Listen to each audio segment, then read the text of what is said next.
What's going on, guys? Kaiger here. Today we're doing the wills guide. This is going to be wills and generations, will cores and generations. There's a lot of information here, so I'm going to try to jump right into it. First, we're going to start with a will core right here. And every single one of these is going to be set up in a certain way. We're going to have the base attributes up here at the top. It's going to be more for gold than for purple. We're going to ignore blue exists, because you shouldn't be going for those. Even free-to-play players can easily get purples. And you can get the yellow/orange over time, and I'll talk about where to get those. Next is we're going to have a core skill. If the will core has one, ideally you only want to be using ones with core skills, and then additional attributes down here. In total, there's always going to be 4 additional attributes. The core skill is one of the additional attributes, as you see right here. You see I have rigidity, crit, HP, and block. Those are the 4 different ones. All are unlocked once you get it to level 10. It starts with 2. So for example, this one started with rigidity and crit. Then once I got it to +5, every +5 is a new additional attribute. But the first 2 are guaranteed to be new ones. So here we have rigidity crit, then at +5 HP, at +10 block.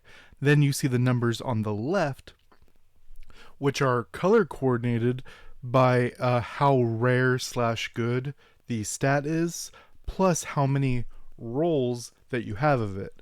As I said, you start with these 2, and then +5, +10 right there. And then to go to 35, that would be 5 more. 4 went into rigidity, which is why it's +5. 1 + 4 is 5. And then HP is at 2, which is a higher amount of HP. 1 + 1 is 2. Now, that tells you on its own what the max of a certain thing is. And that is, if it's at +10, you will unlock everything. Then if everything goes into rigidity, then it would be +6, because this 1 that went to HP would go into rigidity, just to show you how that goes. Then over here is a will generation. It's set up almost exactly the same way. As you see right here, started with protection rate and crit. Then we got 1, 2, which was at +10, is at +20 now, so I had 2 more rolls that both went into crit, which is why it's a higher number. It can also go to 35 because it is a yellow one. They're set up the same way with basic attributes. The set is guaranteed to have a set because it itself is a set. Remaining ashes break free. I normally call them by the second name, so I call this break free.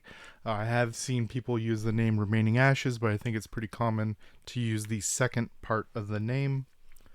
And as you see, if you have 2 of these, because you have 4 slots, you will get +40 crit for having the 2 set bonus, and have the effect down here if you have all 4. We will talk about the bonuses and stuff in a moment. But the bonuses down here can be a wide range of things. The biggest ones that you're going to be looking for are ones like this: protection rate, damage reduction, HP steal rate can pop up from here, or the will cores. You can also get things such as fairy stat bonuses, fairy attack, fairy defense, fairy HP. For example, if you have a fairy attack, you're going to want to put it on a fairy with a high attack. That's going to be something like Twin Lotus or Anatheria is the highest non-holy attack fairy, as well as they get their bonuses from companionship, but that's a totally separate situation. Now we're going to go into the actual abilities and what they do. Now I'm going to start with the will cores, and then we'll go into the will generations. So starting up here, now for all of these cores and generations, it's not does this work on this fairy, because there's a lot of game modes where you can't use fairies, but you still gain the bonuses of these cores and generations. So you want to be looking at your build in total and see what kind of goes with this. First one we're going to be looking at here is Slaughter. As you see right here, Slaughter goes up to level 12. All of the cores go to 12 and all the generations go to 4. And how do you get that? I showed you that mine was plus 5, and I showed you that the max is plus 6. Now, with your 4 deployed fairies, their numbers add together. So 2 6s is a 12, which is the max, which is what I suggest you going for. If you don't have 6s, which are relatively hard to come by, even if your current max is 4, I would not use 3 4s. I would use 2 4s, which will give you room to grow. So once you find a 5, you don't want to have 5 4 4 and have 13 and be wasting it. You want two 4s and 2 4s, which will make them both level 8. Or you get into some situations that are for more advanced players, which would be 2 4s, a 4, and another 4. So 2 of one, like here, Slaughter, one that's only at 4, and a third one, and a third ability that is also at level 4. And then as you get better versions of that, level 5s and level 6s, then you work your way up. So right here, something that's very important here, and which is why you want to level them up, is Slaughter does extra damage if they're under 60% HP. It does a percentage of your attack as extra damage, and the lower their HP is, the more percentage it does. Reduces their movement speed for literally less than a full second, it feels like, which is, it'll pop up on the enemy's status bar if you're targeting the enemy. A lot of people with Slaughter are looking for a buff on themselves, which I guess there could be a cooldown thing to let you know when it's available. But on the enemy, it'll pop up the slow that you can see, as well as our damage in this game is very linear. Your auto attack damage will always be your auto attack damage. The only differences would be crits and blocks and such.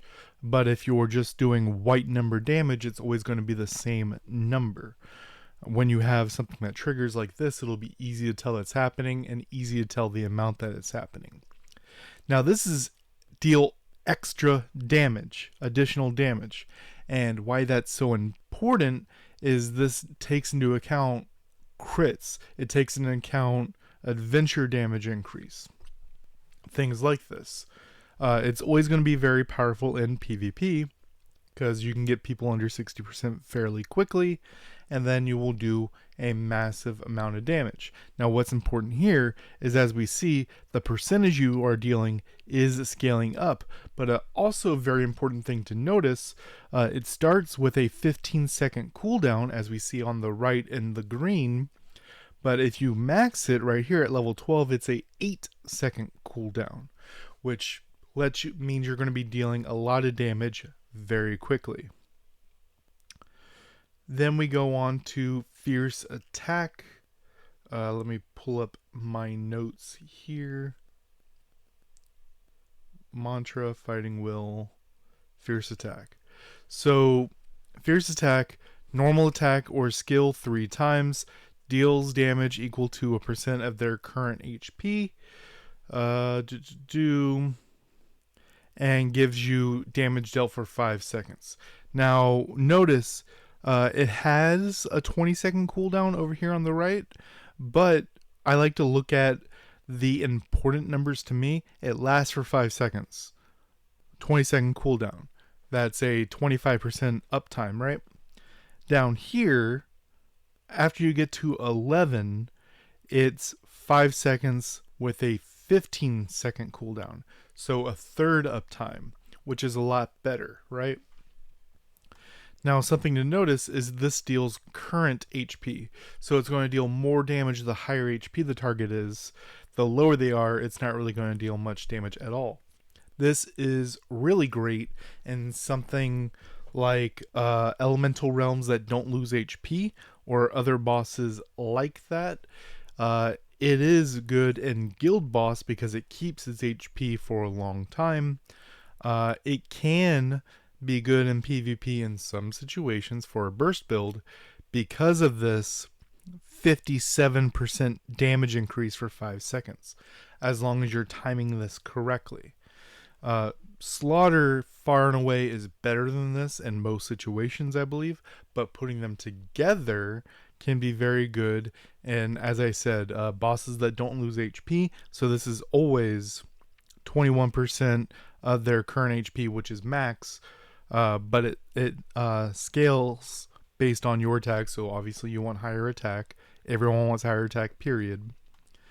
And gives you almost 60% damage increase, which is huge. Then we go into Fighting Will, which is one of my favorites, but unfortunately ends up being slept on a bit here. So Fighting Will is one of the best long fight cores in the game. When you normal attack or skill hits, you gain a stack of Fighting Will. Each stack of Fighting Will gives you percent damage up to 5 times. At max, you get pierce rate. They scale, so I'm not saying percentages, but they are here in front of you. Now, everything scales as we look here on the right. As we look over here, all the numbers are scaling, all the increases are scaling, besides the amount of stacks. So if we look down here, 2.7 times 5, so what is that? 5.4, 10.8, 11, 12, 13.5%. And then also gives you a 13.5% pierce rate. So in long fights, this is really good. So as we said, guild boss, things that don't lose HP. If there's any PvP where we're all on top of each other, you can do stuff with it. It really shines once we get to the will generations, because there's certain generations that only affect certain cores, and that can also be good. But this is something to remember for long drawn out fights. Next is Mantra, and this one kind of gets abused. Now, what happens with Mantra is as you use fairy skills, you get attack and defense boosts. Some classes can turn those defense boosts into also attack boosts, or the fairies they are using get a boost based off your defense. Think something like Tulip. Think something like Hydra of Flames. Think classes like Berserker. All these things get bonuses. Now, ideally, you would think, 14%, 14%. You have 4 active fairies, so times 4. You would think that's the max, right? No. Really, if you're doing this right, you can keep 2 to 4, depending on how quick you are. I believe on PC you can always keep 3 or 4. I don't play on PC, but just from what I've heard, because they have hotkeys for fairy switching, and that is, as you switch teams, they're all different fairies, and you keep swapping fairies, summing them, using their effects, swapping teams, use both swap classes, use both swap, and keep going. This is really good damage. It's actually way more damage than Fighting Will, but it's going to hurt your fingers a bit more, so that's up to you. Rigidity. Now we're into the defensive ones. If you take damage 3 times, you gain a shield for percentage of your max HP and damage reduction. This actually changes your stats.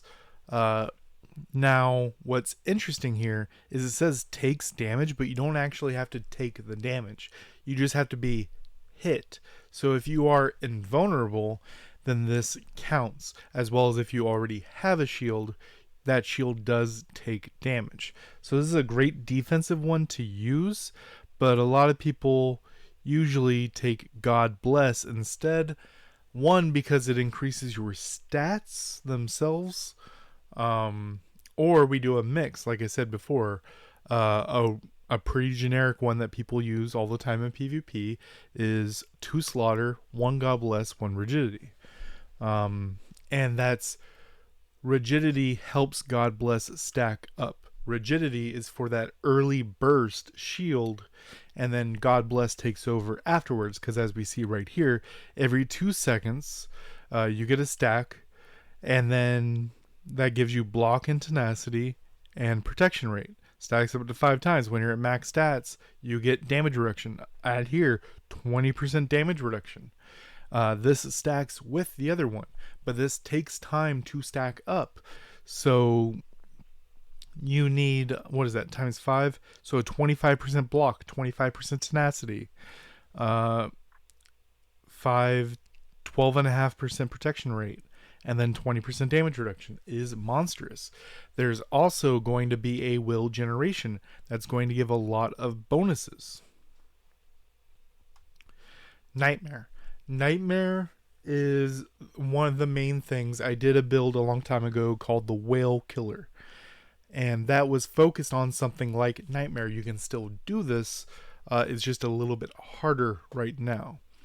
Now what happens is all debuffs are increased by 30%. So there's even more options now, but what I was doing before was I was using only stun fairies. So all the stuns would last for 30% longer. But now we have a lot more options. Things like anti-dodge will last longer, because that's a debuff. Rose's damage over time she puts on the target lasts longer. Class coming out at the end of the year, there was an option for a poison one. We're not getting that one, but that was an option that would last longer.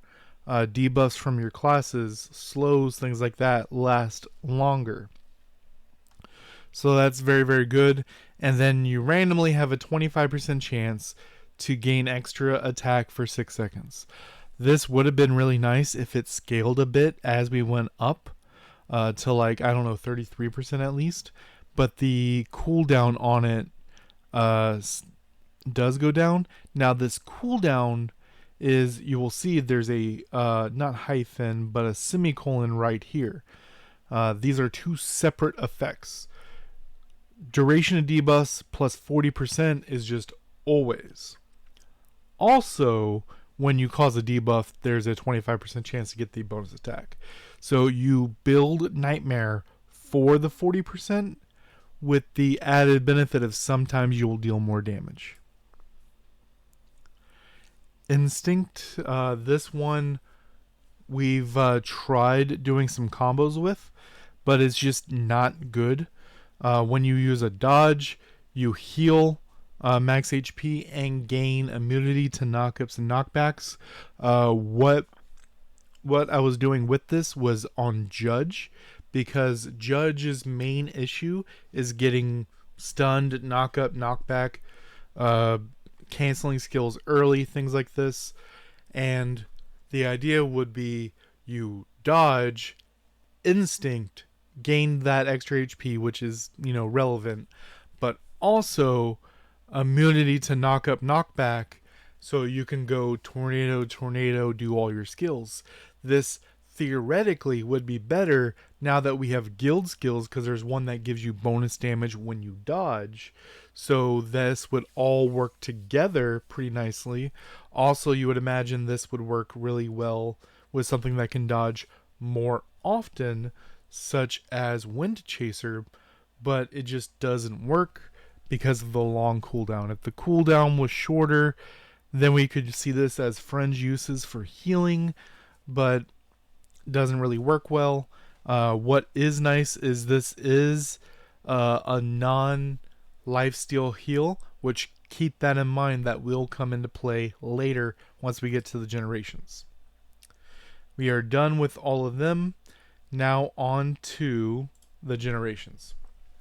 And the one that a lot of people use pretty much exclusively, Break Free. If you're using a crit based class, You're going to slap 4 of these on and be good to go. After triggering core skill, you get crit rate, crit damage for 7 seconds. Now, that means the ones we looked at, you have to trigger those. And I like that they put this wording here because Fighting Will and God Bless are the only 2 that don't have a trigger. It's always active. It's always doing a thing. There is no trigger. But everything else we looked at is a trigger. So Slaughter is the main one this is used with. Once they're under 60%, trigger Slaughter, gain that extra crit rate, crit damage. Slaughter does the damage, or fairy bonus damage, holy bonus damage, and just do a bunch of damage to them. The cooldown does not go down as we level it, but a massive jump to crit rate and crit damage. 54% crit damage is massive. 15% crit rate is massive. Then we go into super strength. If you are not a crit build, if you are a tank build, this would be your damage. This is white number damage. After triggering core skill, increase your attack by a percentage of your max HP. This is the exact same effect as the first line of Gladiator. It is pretty much made for it. But the core skill you're generally triggering with this could be Slaughter as well, but will generally be Rigidity. Because that's the defensive one. Trigger it, get super strength, deal more damage. That's only 5% of your max HP, but this is on top of Gladiator doing the same thing, so you're going to have the most attack. Fighting Will Strike. Remember Fighting Will giving us bonus attack and bonus defense? Well, this is Fighting Will Strike. When it's at the max, gain cooldown reduction, scaling up to 21.6%. This primarily is good for Wind Chaser and things like Crystal Battlefield. Also very good in game modes like Shrine Rivalry, where there's a lot of running around.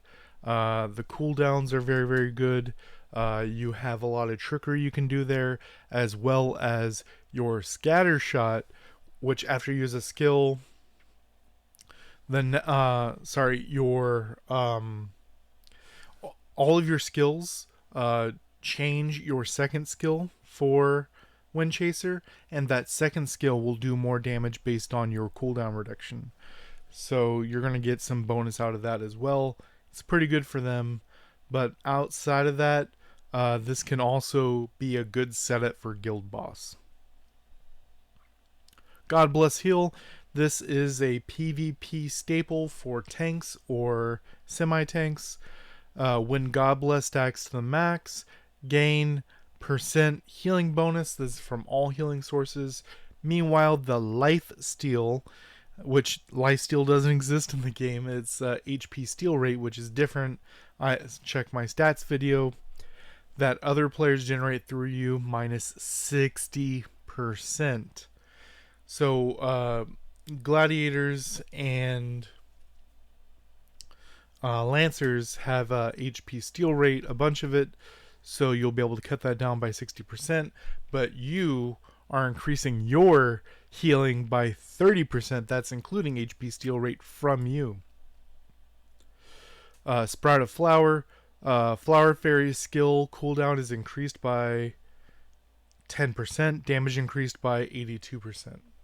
So this on paper sounds really good, and the downside here is that if you only have one, then it's going to be 30% for 45 trade-off. But it affects all your fairies regardless. So you have to kind of go all in for it. But fairies can generally just kill people on their own if you're big enough already. This can be good if you're in a PvP situation where you can use fairies and you have several teams and you have chances to use them, such as Shrine Peak could be pretty good. Every skirmish you can just drop all 4 fairies. They're going to do 82% more damage, which can definitely be good. Dropping a Laurel or something. Crystal Battlefield could be very good. It has uses, but in something like Top League, obviously not. And quicker fights, it's not really going to do much for you. Um, it has uses, but I think you're going to generally be using other ones. Plunder, 22% of the damage dealt by your fairies will be healed back to you. This has a tricky bonus that we'll talk about in a minute once we get there, but also just generally, you don't, in most Flower Fairy game modes, it's mostly PvE, so you don't generally need the heal. But in the PvP you can, it's whatever, it's a little bit of healing, up to you. Smart Shift is what I've been waiting for.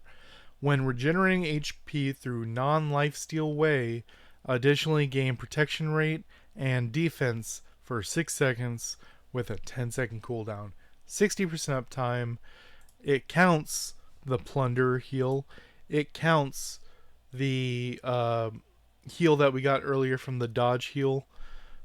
It counts anything besides HP steal rate. It counts Strength of the Wild from Wind Chaser. It counts everything. It counts the heal skill, everything besides the HP steal rate. Get protection rate and defense.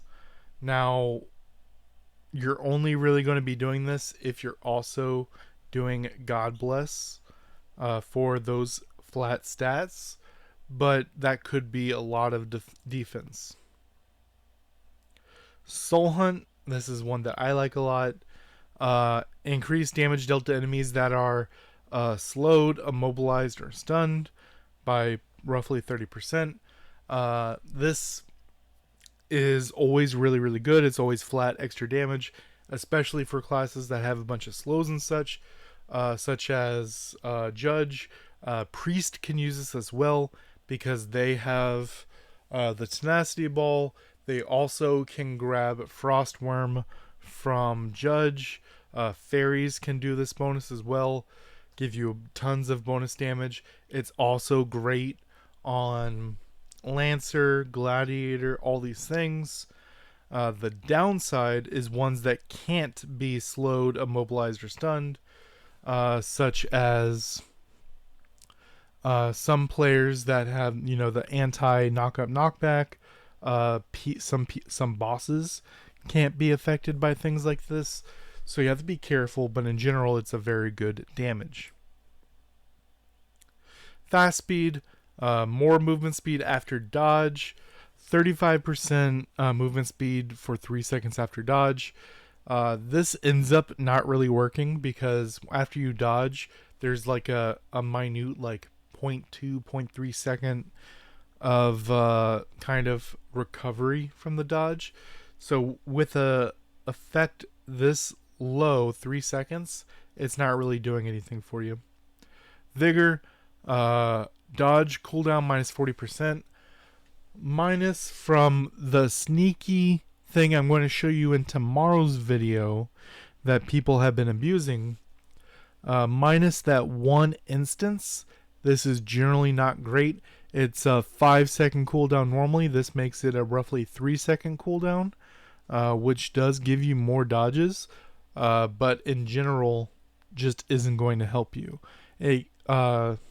This gives you a quarter of a second to a half second of invulnerability when you dodge on everything besides Mistletoe's barrier, which even if you dodge through it, you will get stunned. But that is everything, guys. So we went over everything you need to know in the beginning. Then we went over every one and the places you would use them. Let me know what you think down below. Leave a like. Till next time, guys.